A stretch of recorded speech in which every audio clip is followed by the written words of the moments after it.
Hello, divine creations, divine marvels, infinite, infinite consciousnesses. Thanks so much for joining in. Let's say eternal consciousnesses. Let's find out if we're infinite or limitless. It's an interesting thing for us to experientially find out. Please don't quote any, please don't quote any texts and say it's true. So I'm going through my old videos and there's many boo-boos, and there's and for the very big ones, I'm gonna actually make videos and correct them. Um, in one video I said that if anytime that there's a fostering of worshiping of the guru, that it's absolutely a red flag. And that's actually not true. An actual guru, um, both in the Hindu and I have a little bit of knowledge of the Tibetan Buddhist tradition is worthy of worship, and it's done within a certain container in which it's safe. And so I would say that if there's any worshiping of the guru going on, you need to investigate. A yellow flag, not a stop, but an investigate. I'm a very devotional kind of guy. I love worshiping gurus, but my standards are pretty high, such as him, a very interesting man named Bruno Gröning, who's no longer in his body and refused to be worshipped. I feel comfortable entering into that role with Amici, and I feel comfortable having that type of devotional love or worship towards Christ and a particular Buddha. There's many, many Buddhas who I have the sense of that it feels safe to worship them. However, in this day and age, to engage in such practice, and Tibetan Buddhism has something called Guru Yoga. It's literally a part of their tradition. But the sad fact is, you have to investigate the teacher before really diving into that. It's just, sorry, welcome to the 21st century. You kind of got to snoop on your guru first before you enter into a guru-disciple relationship. Don't go, I'm not advocating going with a conclusion like, oh yeah, this person is corrupt and I'm going to prove it. It's more like, do your due diligence.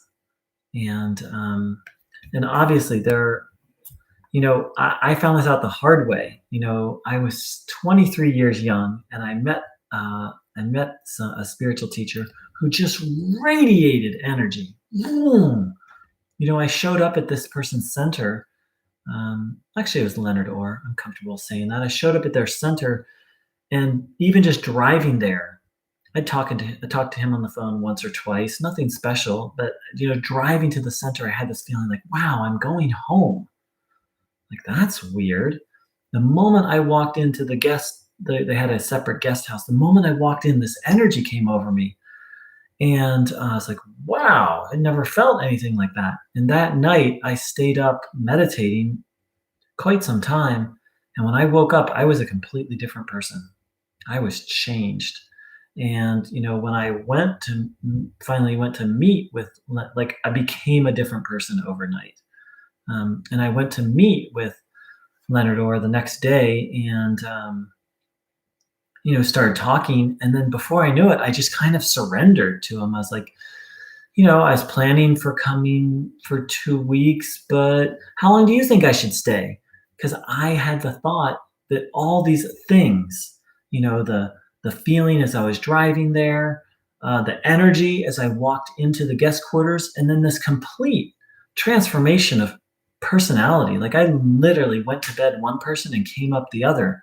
Woke up a different person and a much better person, clear, focused, awake, lucid, without fear. It was amazing. I thought all of those were indicators that he was a true guru, and he was not. Absolutely not.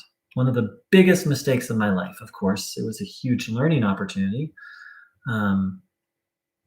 But you would think if a person can emanate an energy field that completely changes you, you would think that would be the sign of a true guru. And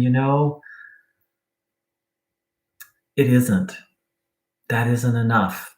And yeah, he was absolutely unworthy of surrender to.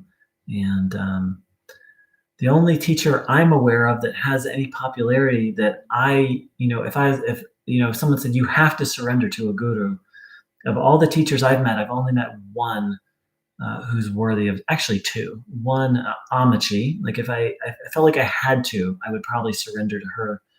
And I still would want to investigate a little more, to be honest. But if I just had to choose, there's another. I'm not going to name him because I don't have his permission to. But he's very, very humble. Teaches Advaita Vedanta to some extent. It's not really his main focus, but just very humble. And I would, if I had to, I think I would surrender to him. He's not well known, not famous.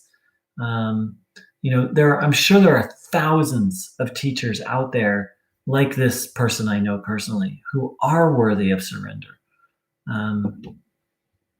They're not well known, so. So I hope my experience can save other people a lot of misery. And thanks so much for dropping by.